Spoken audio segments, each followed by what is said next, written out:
The second thing is to target and eliminate the cancer that's there without causing harm. How do we do that? We do that by, first of all, getting rid of as much as possible all the toxins and all the wastes that has gathered in your body over the years. So when we look at life, the life of an organism, it doesn't matter what that organism is that it begins to accumulate waste. Its ability to expel waste and neutralize waste and expel poisons and toxins that come in diminishes. And as that diminishes, these wastes accumulate. And as these wastes accumulate, they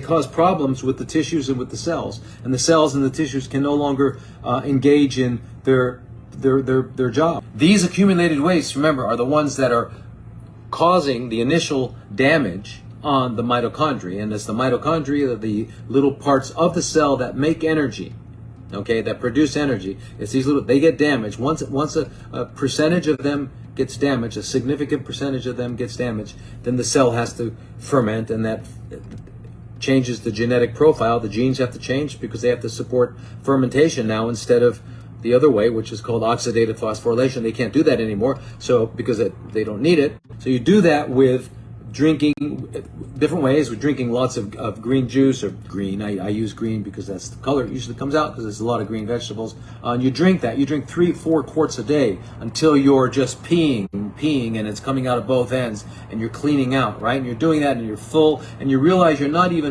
don't have an appetite. You don't have this endless desire, insatiable desire to smell, taste, chew, and swallow, right? Or you can do a water fast. There's different ways of flushing out the body, changing the water in the aquarium, okay? Because if you don't change the water in the aquarium, fish will get sick, and I don't care how much medicine you put in the top of the aquarium. If you don't change the water, you're not going to achieve your goal of having healthy fish, okay?